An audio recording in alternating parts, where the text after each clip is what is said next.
नमस्कार दोस्तों। Law of one यानी एक का कानून, या कह लीजिए एक का ज्ञान, या कह लीजिए एक के तरीके, यह उसका 41वां सत्र है जो कि मार्च 20 1981 को रिकॉर्ड किया गया था। दोहराया जाता है कि इस किताब द्वारा दी गई सभी सूचनाएं और जानकारियां आप जान भी सकते हैं, मान भी सकते हैं, नज़रअंदाज भी कर सकते हैं और नकार भी सकते हैं, क्योंकि यह आपकी स्वतंत्र इच्छा या फ्री विल है जो कि एक अनंत रचयिता द्वारा आपको दी गई है। एक बात और कही जाती है कि लॉ ऑफ वन पूरी तरह से सभी के लिए फ्री है। यदि कोई इकाई या व्यक्ति इसको निजी स्वार्थ के लिए इस्तेमाल करे तो वह उसकी व्यक्तिगत जिम्मेदारी होगी। और साथ ही साथ यह भी कहा जाता है कि यदि कोई व्यक्ति इसको अपनी भाषा में परिवर्तित करके दूसरों से साझा करना चाहे या फिर इन वीडियोस को अपने चैनल पर चलाना चाहे तो वह भी ऐसा कर सकता है, क्योंकि वह भी उसकी फ्री विल है। तो जैसा कि राह कहते हैं, हम राह हैं, हम आपका स्वागत एक अनंत रचयिता के प्रेम और रोशनी में करते हैं। अब हम संवाद करते हैं। तो पहला सवाल डॉन करते हैं। मेरे पास शुरू करने के लिए एक स्थान परिवर्तन का एक प्रश्न है। मुझे पता है कि यह एक बेवकूफ़ी भरा सवाल है, लेकिन मुझे स्पष्ट करने के लिए यह पूछना है। ऐसी संभावना है कि हमें भविष्य में इस स्थान से 1000 या अधिक मील की दूरी के किसी दूसरे स्थान पर जाना पड़ सकता है। क्या रा के साथ हमारे संपर्क पर इसका कोई प्रभाव पड़ेगा? तो रा इसका जवाब देते हैं, यह एक बेवकूफ़ी भरा सवाल नहीं है। स्थान का कोई अर्थ नहीं है। क्या हम रचना में नहीं हैं? हालांकि काम करने का स्थान या तो आपके द्वारा सावधानी से तय किया जाना चाहिए, यानी कि ये उपयुक्त कंपनता के स्तरों का होना चाहिए। यहाँ यह सुझाव दिया जाता है कि शुरुआत करने से पहले उस जगह का शुद्धिकरण करना चाहिए और ध्यान के माध्यम से पूरा किया जाना चाहिए। यह भी आवश्यक है कि आप उस जगह की दीवारों या ज़मीन की अच्छी तरह से सफाई कर दें या उस हिस्से को रंग दें जो पुराने विचारों से बुरी तरह दाग धब्बेदार है। तो दोस्तों, यहाँ पर डॉन, कार्ला और जिम ये एक नई जगह पर शिफ्ट होने की बात कर रहे थे। तो इन्होंने कहा कि क्या इसका इम्पैक्ट हमारे इस जो हमारी चैनलिंग चल रही है इसके ऊपर पड़ेगा? तो रा ने कहा, नहीं नहीं, ये बेवकूफ़ी भरा सवाल तो नहीं है, लेकिन हाँ, जहाँ पर भी तुम जाओ ना, वहाँ का शुद्धिकरण कर लेना। और शुद्धिकरण करने का मतलब वही है कि वहाँ पे पेंट वगैरह अच्छे से करवा के और साफ़ सफाई करवा के और फिर वहाँ पे जो भी तुम्हारे क्या कहते हैं शुद्धिकरण के तरीके हैं उनका इस्तेमाल करके और ध्यान में जाकर उस जगह को पहले शुद्ध कर लेना। और फिर उसके आगे जब तुम ये हमसे दोबारा कांटेक्ट करोगे या चैनलिंग करोगे तो हम अवेलेबल हो जाएंगे। तो अगला सवाल डाउन करते हैं। मैं लेसर पेंटाग्राम विधि से नकारात्मक ऊर्जाओं को निकालने वाले संस्कार यानी बैनिशिंग रिचुअल्स से परिचित हूँ। मैं बस यह सोच रहा था कि क्या यह संस्कार इस जगह को इस प्रकार के काम करने के लिए तैयारी करने में उपयोगी है? तो रा कहते हैं, हाँ, यह सही है। तो दोस्तों, लेसर पेंटाग्राम की भी एक विधि होती है, एक ये रिचुअल होता है जिसको करके जो नेगेटिव ऊर्जाएं हैं उन्हें भगाया जा सकता है वहाँ से। और इसी का अगर उल्टा इस्तेमाल किया जाए तो नेगेटिव ऊर्जाओं को बुलाया भी जा सकता है। ये दोनों तरीके से काम करता है, ये आपको आगे पता चलेगा। तो खैर, अगला सवाल डाउन करते हैं। तब आम तौर पर आप यह कह रहे हैं कि भले ही हम 1000 मील दूर चले जाएं, यदि हम सावधानी से उस जगह को तैयार करें जो हमें मिली है, भले ही वह जगह पहले दूसरों के द्वारा उपयोग में लाई गई हो, इसे संतोषजनक बनाया जा सकता है। क्या यह सही है? तो रा कहते हैं, हाँ, यह सही है। तो अगला सवाल डाउन करते हैं।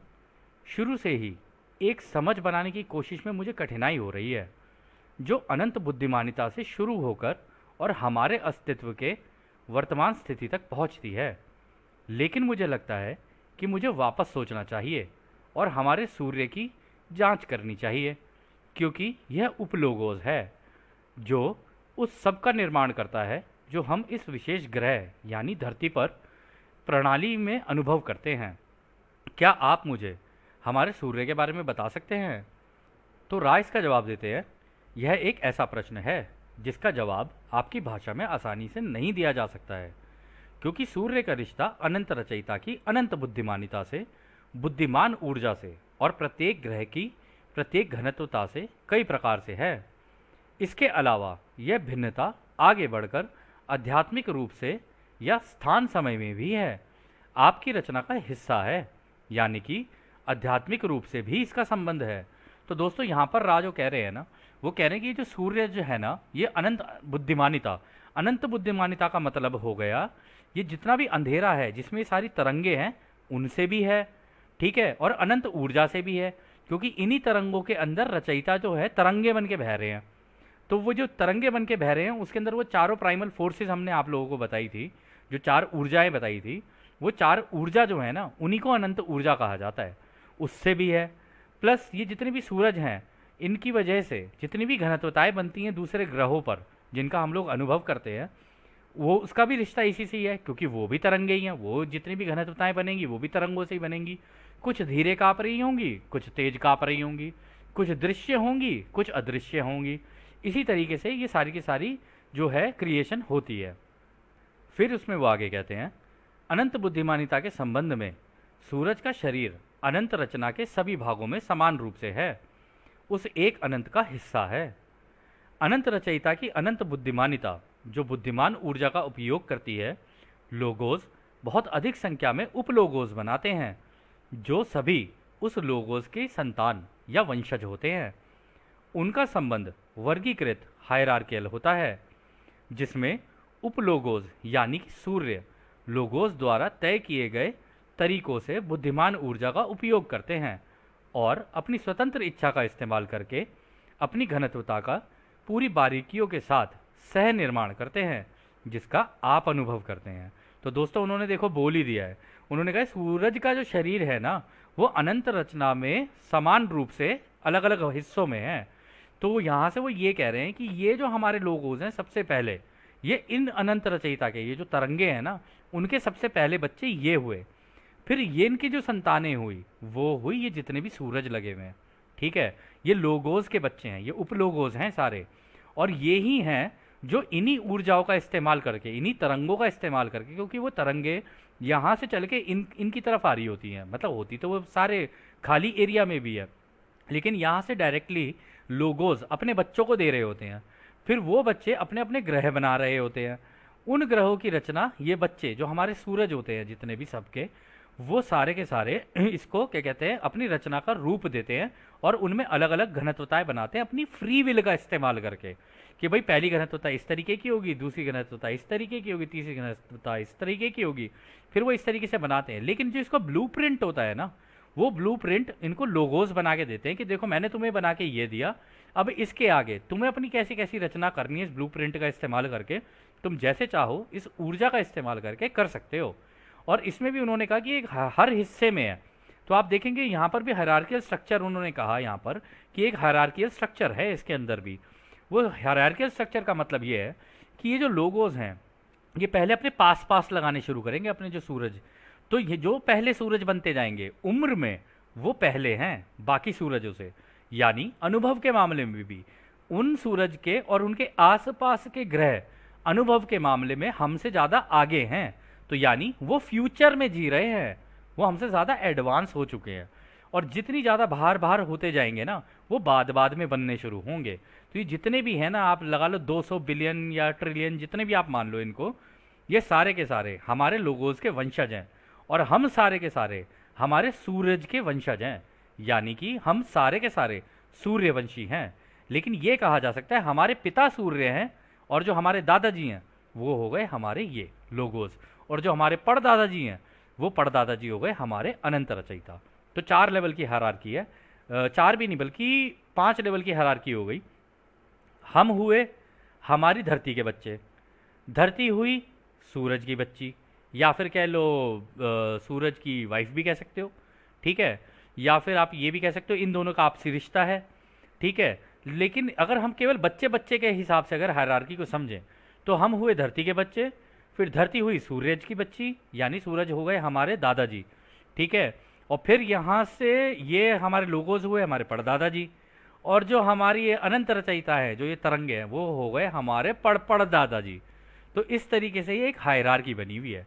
और जो हमारे पड़ दादाजी के जो जितने भी और बच्चे हैं यानी हमारे जो पड़ पड़ ताता ताऊ ताया जी और ये सारे जितने भी है ना, ये सारे यहाँ पे आगे लगे हुए हैं। और हमारे बाकी जो भाई बहन होंगे वो इन ग्रहों के ऊपर होंगे।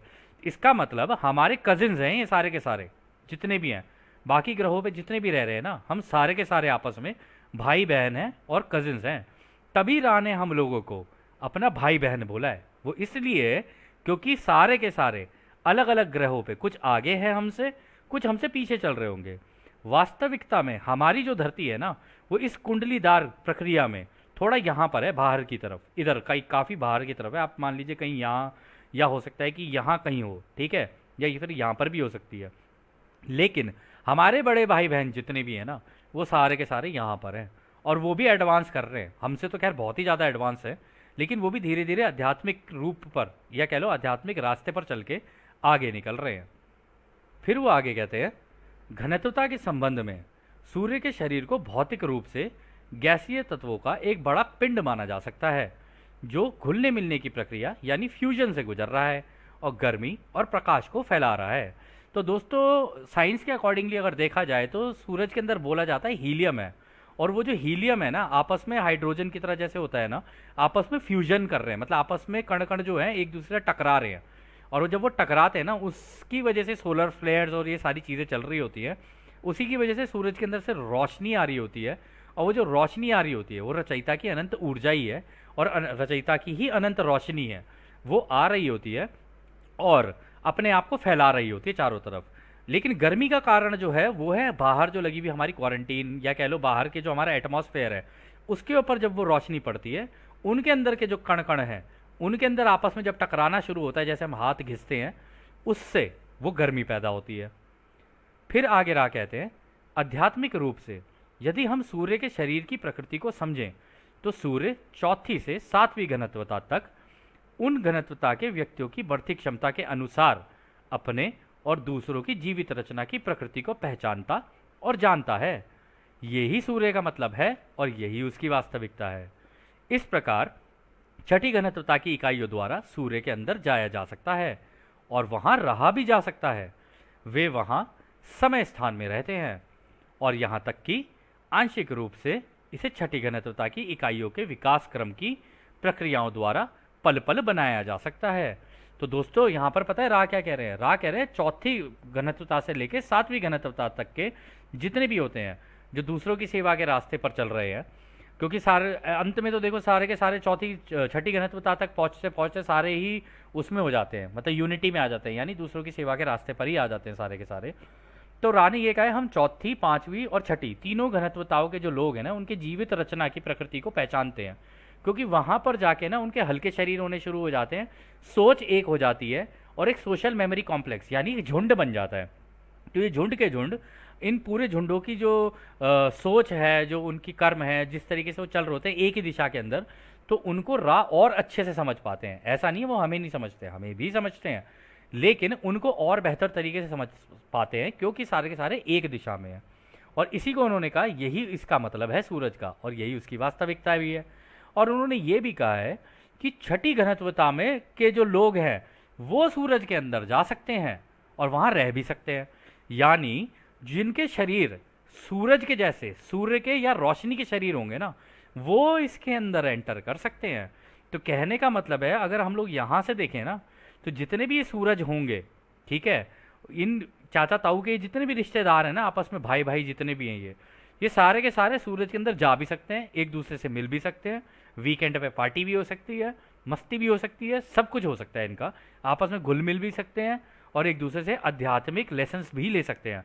तो अगर मान लो बाहर का कोई सूरज है, उन्हें कोई ज्ञान चाहिए, तो दूसरे सूरज का कोई भी आके उनको ज्ञान दे सकता है। हालांकि वो तो टेलीपैथी के थ्रू कनेक्टेड रहते हैं सारे के सारे आपस में, सारे आपस में इस रोशनी की वजह से जो अनंत रचयिता के अंदर से चल रही है, और जो हमारे ये लोगोज हैं, हमारे जो पढ़ दादा हैं, उनके अंदर से जो चल रही होती है, सारे ही कनेक्टेड रहते हैं, क्योंकि सबके दिमाग टेलीपैथी के थ्रू इनके साथ कनेक्टेड रहते हैं, और यहीं से सबको नॉलेज मिल रही होती है। तो जिसको जो नॉलेज चाहिए होती है ना, सब अपनी यहाँ पे वापस ट्रांसफ़र कर रहे होते हैं, और वापस से यहाँ से एक दूसरे को ट्रांसफ़र कर रहे होते हैं। वो रा को दे रहे होते हैं, रा पाँचवीं वालों को दे रहे होते हैं, पाँचवीं वाले चौथी वालों को दे रहे होते हैं, चौथी वाले तीसरी वालों को दे रहे होते हैं। लेकिन इसका तरीका ये है मांगना।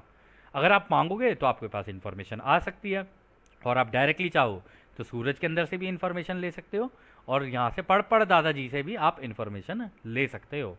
और इसके अंदर रा ने ये कहा कि हम लोग सारे मतलब इस तरीके से अपने यहाँ पर पल पल मतलब विकास क्रम में आगे बढ़ते हैं और इन प्रक्रियाओं का इस्तेमाल करके इनको बनाते भी हैं। तो कहने का मतलब है सूरज के अंदर एक एनवायरनमेंट है रहने लायक, ठीक है, लेकिन वो छठी घनत्वता के लोगों के लायक ही है। जैसे हमारे ग्रह पे हमारा है, वहाँ छठी घनत्वता के लोग रह सकते हैं। और वो कहते हैं कि जैसे हम लोग भी अपने घर बनाते हैं ना, उस तरीके से वो भी अपने रोशनी के उस तरीके की चीज़ें अपने अंदर बनाते हैं, ठीक है। उनका भी एक विकास क्रम है, उनके भी घर होते होंगे, उनके भी बच्चे होते होंगे, उनकी भी ज़िंदगी आगे चलती होगी। तो इस तरीके से वहाँ पर सारी चीज़ें चलती हैं। और उन्होंने कहा वो वहाँ पर समय स्थान में रहते हैं। समय स्थान का मतलब ये है वो हमारे लिए अदृश्य हैं, अंदर वो अदृश्य रहते हैं। और दोस्तों आप लोग ये शायद जानकर हैरान होंगे, सूरज के अंदर का जो एनवायरनमेंट है ना वो सुपर कोल्ड है, सुपर कोल्ड, वो गर्म नहीं है। ये कुछ अजीब सी विडंबना है बट है ऐसा ही। और लेकिन वहाँ से रोशनी आती है और ये बहुत ठंडी रोशनी होती है। जब ये पड़ती है ना बड़ी तेज़ी से, और जो कण कण जो होते हैं उनमें जब घिसना शुरू होते हैं, आपस में टकराने शुरू होते हैं, उसकी वजह से गर्मी हो रही होती है ये। लेकिन अंदर से सूरज बिल्कुल ठंडा है। फिर अगला सवाल डॉन करते हैं, आपके पिछले बयान में क्या आपका मतलब यह था कि छठी घनत्वता वाली इकाइयाँ वास्तव में अपनी घनत्वता में सूर्य को मैनिफेस्टेशन बना रही हैं? क्या आप समझा सकते हैं कि आपका इससे क्या मतलब था?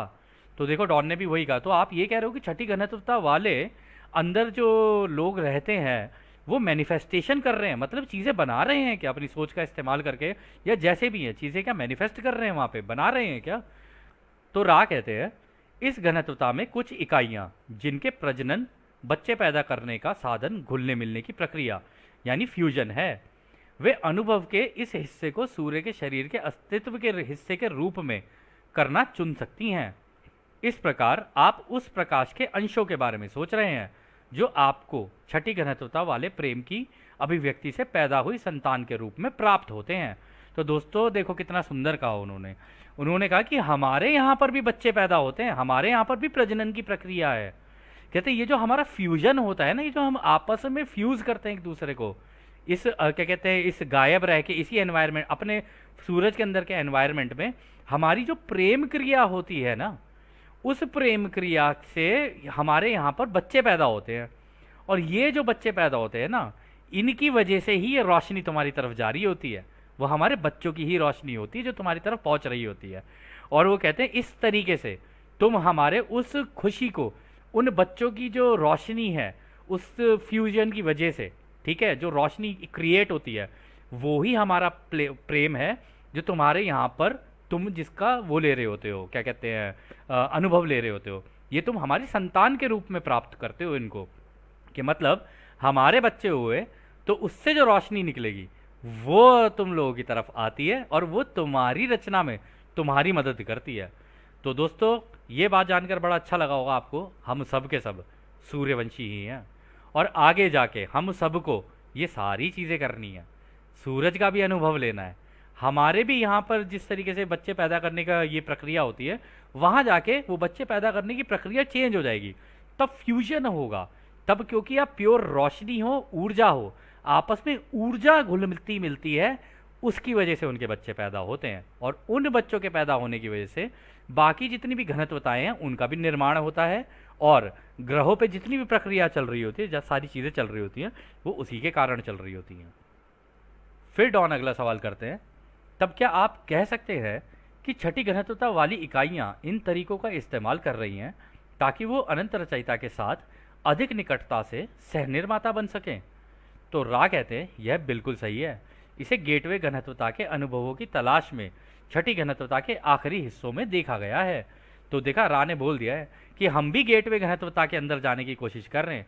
गेटवे घनत्वता हो गई, अब हमारी भी यही इच्छा है कि हम भी अपने अनुभव जब हमारे पूरे हो जाएंगे और जब हम अपने ऑक्टेव में सीखते सीखते सीखते सीखते आगे निकलेंगे ना, तब हम भी एंड में जाके घुस जाएंगे अपने परदादाजी के पास, मतलब हमारे दादाजी के पास, या कह लो हमारे पिता के पास, क्योंकि वो इनके तो पिता ही हुए ना ये लोगोज। तो कह रहे कि फिर हम उनके पास चले जाएंगे, यानी हमारे पड़ दादाजी के पास चले जाएंगे। तो कह रहे कि हम उनके पास चले जाएंगे, ये हमारी गेटवे है। गेटवे मतलब ये इसी द्वार से सारी चीज़ों की रचना हुई है, इसी द्वार से सारी चीज़ें निकली हैं। तो फिर अगला सवाल डॉन करते हैं। धन्यवाद। अब मैं ये जांच करना चाहता हूँ, जैसे पहली घनत्वता बनती है तब क्या होता है, और ये ऊर्जा के केंद्र कैसे पहले जीवों को बनाती हैं। पहले मैं आपसे पूछता हूँ कि क्या यह पूछने का कोई अर्थ है कि सूर्य के खुद की भी कोई घनत्वता है, या इसमें सभी घनत्वताएं हैं। अच्छा सवाल है। वो कह रहे हैं कि सूरज की क्या अपनी कोई घनत्वता है, या सूरज के अंदर भी कुछ घनत्वताएं बनी हुई है, जैसे 1 2 3 4 5 6 7। क्योंकि जैसे हमारा ग्रह है, हमारे ग्रह पर भी तो सारी घनत्वताएं बनी हुई है ना, पहली भी है, दूसरी भी है, तीसरी भी है, चौथी भी है, पांचवी भी है तो सारी एक्टिवेट धीरे धीरे करके होती है बाद में सारी। जैसे जैसे अनुभव कंप्लीट होते चले जाते हैं वैसे वैसे वो एक्टिवेशन में आती रहती है। उनकी टाइमलाइन होती है, उतने टाइमलाइन में वो एक्टिवेट होती चली जाती है। तो राइस का जवाब देते हैं, उपलोगोज में सारे अष्टक होते हैं, और वह ऐसी व्यक्ति नहीं है जो आप जैसे व्यक्तियों के सीखने सिखाने का अनुभव करती हैं। तो वो कह रहे कि देखो, ऑक्टेव तो हमारे यहाँ पर भी सारे ही होते हैं, ऐसा नहीं है कि हमारे यहाँ पर नहीं है। तो मतलब सारी घनत्वताएं हमारे यहाँ पर भी होते हैं, लेकिन हमारे यहाँ पे ऐसे व्यक्ति नहीं होते या ऐसी इकाइयाँ नहीं होती जैसे कि आपके यहाँ पर अनुभव करने के लिए होते हैं, सीखने और सिखाने के लिए। मतलब हमारे जैसे लोग उसके अंदर नहीं होते हैं। तो फिर अगला सवाल डॉन करते हैं। जब पहली घनत्वता बनती है तो मैं मेरी समझ के हिसाब से एक बयान देने जा रहा हूँ, और यदि ये गलत है तो आप मुझे सही कीजिए। मैं सहज रूप से एक ऊर्जा केंद्र द्वारा निर्मित पहली घनत्वता को देखता हूँ, जो एक भंवर यानी वॉर्टेक्स की तरह है। यह भंवर तब इन घुमावदार स्पिनिंग गति का कारण बनता है, जिसका मैंने पहले रोशनी के बारे में उल्लेख किया है। कंपनता जो कि रोशनी है, जो पहली घनत्वता की सामग्री में जमना शुरू हो जाता है। क्या यह सही है? तो दोस्तों, यहाँ पर जो डॉन ने सवाल किया ना, उन्होंने कहा कि पहली घनत्वता में इसका मतलब ये है ना, छोटे छोटे फोटॉन्स ये बनने शुरू होते होंगे। मेरा ऐसा मानना है कि ऊर्जाएं सारी एक जगह इकट्ठी होती होंगी, और पहली घनत्वता में सबसे पहले यहाँ पे फोटॉन्स बनते होंगे। क्या ऐसा है? तो राय इसका जवाब देते हैं, जहाँ तक आपके तर्क ने आपको पहुँचाया है यह सही है। हालांकि यह बताना ठीक है कि पहली घनत्वता में स्थान समय निरंतरता कंटिनम में प्रवेश करने से पहले लोगोस के पास अष्टक की सभी घनत्वताओं के संभावित पूर्णता की योजना है। इस प्रकार ऊर्जा केंद्र मैनिफेस्ट होने से पहले मौजूद हैं। तो देखा, रा ने बोल दिया। रा ने कहा देखो, पहले तो बनता है ब्लूप्रिंट, ठीक है, उस ब्लूप्रिंट के अंदर सारी चीज़ें मौजूद होती हैं। कहने का मतलब ये है कि ये जब सूरज बनते हैं ना, सूरज बनने के बाद बाहर के जो ग्रह लगाते हैं वो ये ही लगाते हैं, परदादा जी ही लगाते हैं। यहाँ से आएगी, यहाँ बाहर लगेंगे और आके कॉमेट की तरह लगेंगे और फूटेंगे। और जब वो फूटते हैं तो ये सारी की सारी रोशनी दोबारा एक जगह कंडेंस होने लग जाती है। और जब ये कंडेंस होती है ना, तो ये जो रोशनी के कण कण होते हैं ना, जिन्हें तुम फोटॉन्स कहते हो, ठीक है ना, ये वाले जो हमारे फोटॉन्स हम लोग अभी देख रहे थे, खैर इस तरीके के फोटॉन्स ये सारे के सारे वहाँ पे इकट्ठे होने शुरू होते हैं, लेकिन वो उस ब्लूप्रिंट के ऊपर इकट्ठे हो रहे होते हैं। यानी कि दोस्तों, अगर आप अपने दिमाग में सोच सके कि आपने एक घर बनाना है, ठीक है, अब उस घर बनाने का आपने कागज के ऊपर एक ब्लूप्रिंट बना लिया, ठीक है, आप ब्लूप्रिंट बना लिया कि भाई ये रही किचन, ये रहा ये टेबल, यहाँ लगेगी, ये यहाँ लगेगा, यहाँ लगेगा, ये ऐसे लगेगा। अब आपने ब्लूप्रिंट बना लिया। अब आप बुलाओगे मिस्त्री को, वो आएगा, ठीक है जी, वो ईंटें सीमेंट ये वो सब कुछ लेके आएगा, आपके ब्लूप्रिंट को रचना देगा वो, ठीक है। तो वो ये कह रहे हैं कि जब ये धमाका होता है ना, ये धमाका होने के बाद मतलब यहाँ से अंदर से निकला कॉमेट, यहाँ के फंसा, धमाका हुआ, तो केवल ब्लूप्रिंट रह जाएगा। पहले सारी रोशनी फैलेगी, फिर फैलने के बाद धीरे धीरे धीरे धीरे करके उस ब्लूप्रिंट पे लगनी शुरू होगी। जैसे कि हम घर के अंदर दीवारों पे ईंटें लगाने की कोशिश करते हैं कि भाई एक ईंट लगेगी, फिर दूसरी ईंट लगेगी, फिर तीसरी ईंट लगेगी, ऐसे करते करते करते करते करते पूरा घर तैयार होता है। इसी तरीके से वो कह रहे हैं कि ब्लूप्रिंट के ऊपर ये रोशनी के कण यानी ये फोटॉन्स पड़ने शुरू होते हैं, एक जगह इकट्ठा होने शुरू होते हैं। लेकिन इन फोटॉन्स के एक जगह इकट्ठा होने का मतलब ये है, वो जो ब्लूप्रिंट है ना, उसके अंदर आठों की आठों घनत्वताएं हैं, सारी घनत्वताएं हैं। और हो सकता है कि ये जो हमारी धरती है बाद में जाके सूरज बन जाए, ये भी पॉसिबिलिटी है, बिल्कुल हो सकता है ये, क्योंकि आठों घनत्वताएं तो इसके ऊपर भी हैं। जब सूरज के ऊपर है तो आठों घनत्वताएं तो इसके ऊपर भी होंगी ना। तो इसी तरीके से इसी ब्लूप्रिंट पे धीरे धीरे धीरे धीरे जैसे जैसे ये रोशनी बढ़ती जाएगी बढ़ती जाएगी बढ़ती जाएगी, अगली घनत्वता एक्टिवेट होती जाएगी होती जाएगी होती जाएगी। इसीलिए आप लोग सुन भी रहे होगे आजकल बड़े सोलर फ्लेयर्स चल रहे हैं, ये चल रहे हैं वो चल रहे हैं, वो इसीलिए क्योंकि अब ये रोशनी की इंटेंसिटी इंक्रीज होनी शुरू होगी। जब ये इंटेंसिटी इंक्रीज होनी शुरू होगी तो नई घनत्वता को एक्टिवेट करेगी, यानी कि पुराना जो घर है वो नहीं रहेगा। अब इसी घर के ऊपर जो नया इसी इसका जो नेक्स्ट ब्लूप्रिंट है, यानी अब जो बढ़ेगा, इसी स्कूल की दीवार कह लो या इसी घर की दीवार कह लो, ये वाली नहीं, अब इससे और बड़ा घर बनेगा यहाँ पे, और इन्हीं इन्हीं फोटॉन्स की वजह से बनेगा, क्योंकि अब एक्स्ट्रा फोटॉन्स आने शुरू होंगे, एक्स्ट्रा प्रोटॉन्स आने शुरू होंगे। इसी तरीके से यहाँ पे रा ने बताने की कोशिश की है कि हाँ, इसी तरीके से सारी चीज़ें मैनिफेस्ट होनी शुरू होती हैं। फिर अगला सवाल डाउन करते हैं, तो सबसे सरल जीव कौन सा है जो मैनिफेस्ट हुआ था? मुझे लगता है कि यह एक सेल था, यानी जो हमारे बॉडी के जो सेल्स होते हैं, यह ऐसा ही कुछ हो सकता है। और यह ऊर्जा केंद्रों के संबंध में कैसे कार्य करता है? तो रा कहते हैं सबसे सरल मैनिफेस्ट होने वाला जीव रोशनी है, या जिसे आप फोटॉन कहते हैं। ऊर्जा के केंद्रों के संबंध में इसे सभी जुड़ी हुई ऊर्जा क्षेत्रों या केंद्र का आधार माना जा सकता है। देखा दोस्तों, रा ने बोल दिया सबसे सरल जीव जो तुम्हारे इस प्लैनेट के ऊपर है वो है ये फोटॉन्स। जब शुरुआत में आएंगे तो ऐसे लाल रंग के आएंगे, फिर धीरे धीरे धीरे धीरे धीरे धीरे बढ़ते चले जाएंगे, ऐसे करके वो पूरी घनत्वता को जन्म देते हैं। यानी कि रोशनी जो है पहले लाल होगी, मतलब लाल का मतलब हो गया आग पानी और ये सारी चीज़ें क्रिएट होनी शुरू होंगी उसकी वजह से, और फिर धीरे धीरे फोटॉन जो इकट्ठे होते जाते हैं। इस हवा के अंदर भी फोटॉन्स हैं, इस पानी के अंदर भी फोटॉन्स हैं, हम पूरे के पूरे फोटॉन्स से बने हुए हैं, और चलती फिरती तरंगे हैं हम लोग जो चल रहे हैं इधर से उधर, उधर से इधर, एक समुद्र के अंदर। ये बिल्कुल इसी तरीके से रा ने समझाया है। फिर अगला सवाल डाउन करते हैं, जब पहली घनत्वता बनती है तो हमारे पास अग्नि, वायु, पृथ्वी और जल होते हैं। जब किसी समय चेतना के एक हिस्से में जीवन की पहली हलचल या व्यक्तिकरण होता है, और जो कि खुद की गति से यानी सेल्फ मोबाइल से चलता है, क्या आप इसे बनने की प्रक्रिया का वर्णन कर सकते हैं? और इसमें किस प्रकार का ऊर्जा केंद्र होता है? तो यहाँ पे डॉन पूछ रहे कि आप ही ने बताया था कि भाई पहले अग्नि, वायु, पृथ्वी और जल होते हैं, तो इसके अंदर कहीं ना कहीं हलचल होती होगी, क्योंकि आपने कहा था कि हर चीज़ पहले केओस से शुरू होती है, यानी एक अफरा तफरी सी होती है, फिर उसके बाद अपना एक रूप लेनी शुरू करती हैं, फिर उनका एक व्यक्तिकरण होता है, यानी वो एक रूप लेना शुरू करेंगी। कहते फिर वो धीरे धीरे अपनी खुद की फ्री विल यानी अपनी आज़ादी से चलना शुरू करती हैं। तो आप मुझे क्या इसकी पूरी प्रक्रिया का वर्णन कर सकते हैं कि कैसे होती है?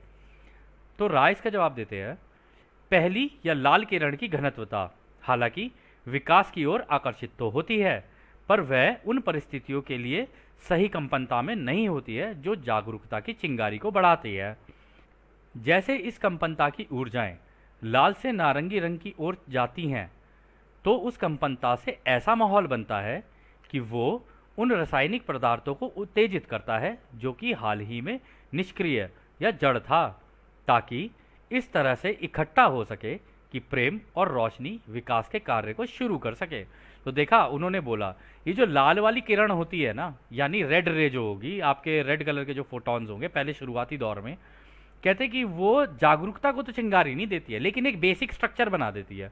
मतलब कहने का मतलब है अभी दीवारों पे सीमेंट नहीं लगाए, अभी तो बस ईंटें लगानी शुरू की हैं।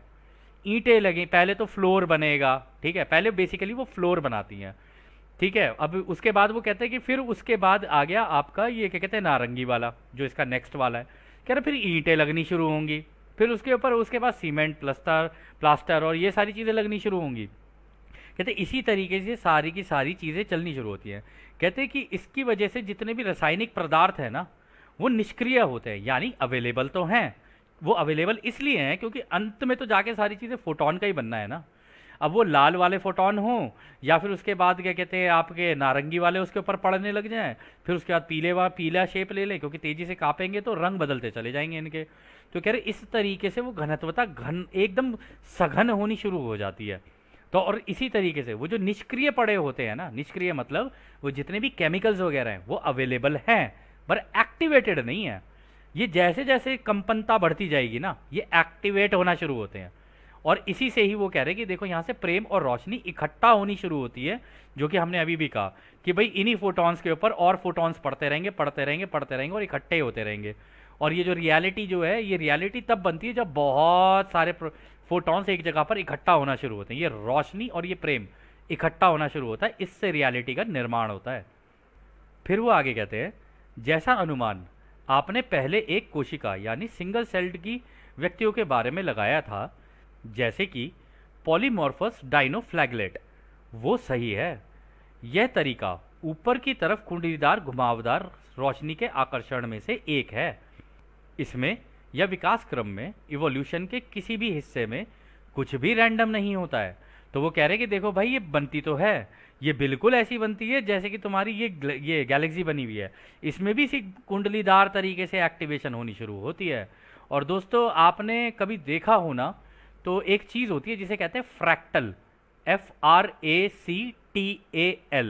अगर आप इसको चेक करोगे ना, उस फ्रैक्टल की इमेज देखोगे तो उसके अंदर लॉ ऑफ स्क्वायर्स लग रही होती है, यानी एक, एक के बाद दो, दो के बाद चार, चार के बाद आठ, ऐसे करके लगती चली जाती है।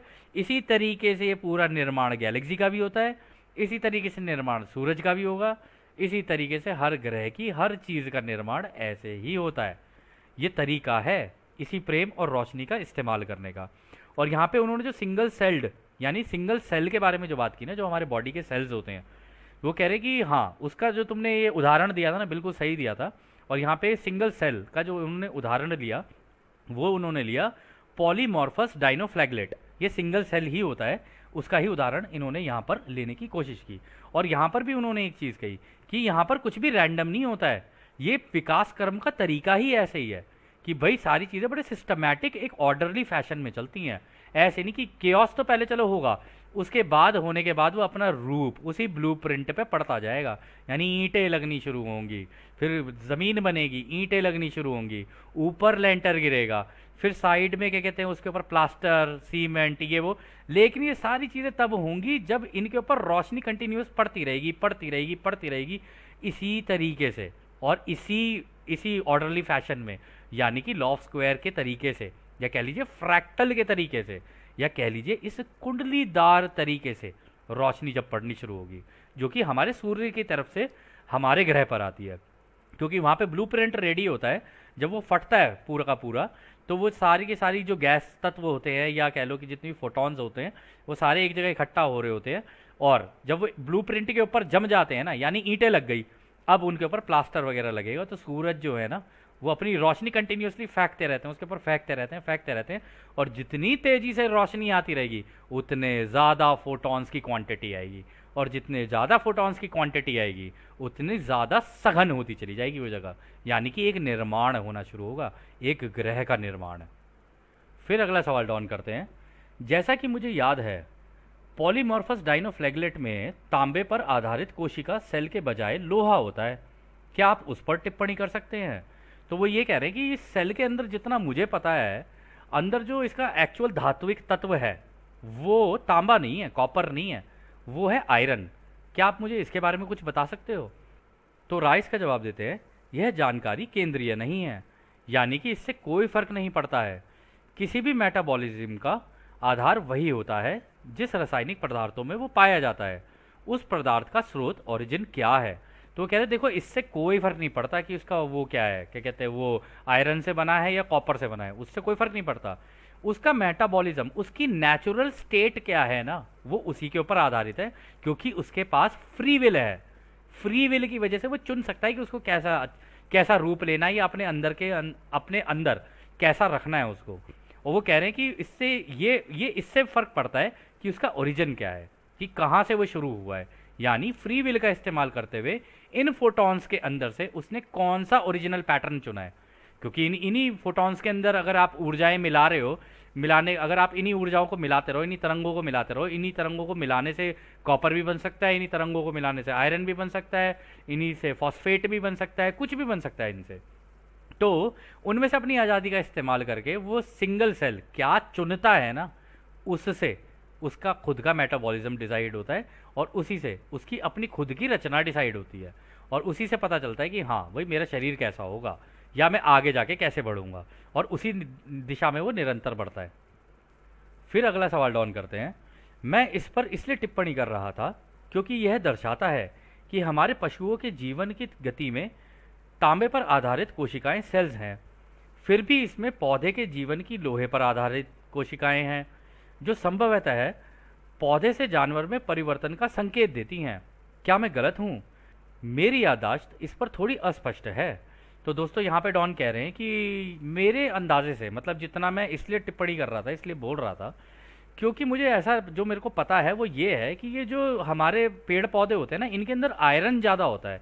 इनके बेसिक सेल जो है वो आयरन है, जबकि हमारे पशुओं के जो बेसिक सेल्स हैं, जो हमारे जानवर वगैरह होते हैं, इनके जो बेसिक सेल्स हैं उनमें कॉपर की मात्रा ज़्यादा होती है ना। तो मुझे लगता है कि ये अच्छा आयरन से कॉपर में ट्रांसफ़र करते होंगे, कुछ ऐसा होता होगा। क्या ये सही है? तो राय इसका जवाब देते हैं, ऐसा नहीं है कि आप गलत हैं, लेकिन ऐसी जानकारी से कोई निष्कर्ष नहीं निकालना चाहिए। सचेत व्यक्तियों के लिए कई अलग अलग प्रकार के आधार हैं, न केवल इस ग्रहों के क्षेत्र पर, लेकिन काफ़ी हद तक अन्य उपलोगों के ग्रहों के क्षेत्र पर पाए जाने वाले रूपों में भी इनके आधार हैं। रासायनिक वाहन वह है जो सबसे सुविधाजनक रूप से चेतना को धारण करता है। चेतना का कार्य एक भौतिक वाहन की रासायनिक बनावट के बजाय उसकी रुचि का विषय है, यानी कि चेतना अपनी इच्छा से कार्य करती है, उसकी बनावट से इसका कोई संबंध नहीं है। तो देखा दोस्तों, वो ये कह रहे हैं कि देखो ऐसा नहीं है कि केवल तुम्हारे प्लेनेट पे ही ये जो कॉपर, आयरन और ये सारी चीज़ों की तुम बात कर रहे हो, ये तो जो दूसरे उपलोगों हैं, यानी जो दूसरे सूरज होंगे, उनके जो ग्रह होंगे उन पर भी अवेलेबल होगा। लेकिन उस ग्रह की जो एंटिटीज़ है, यानी ये जो फोटॉन्स हैं, इनकी भी तो स्वतंत्र इच्छा है ना कि वो क्या चुनते हैं। अब किसी वहाँ के हो सकता है कि जानवर आयरन को ज़्यादा वो प्रेफर करते हों या कोई और एलिमेंट को ज़्यादा प्रेफर करते हो, ठीक है ना।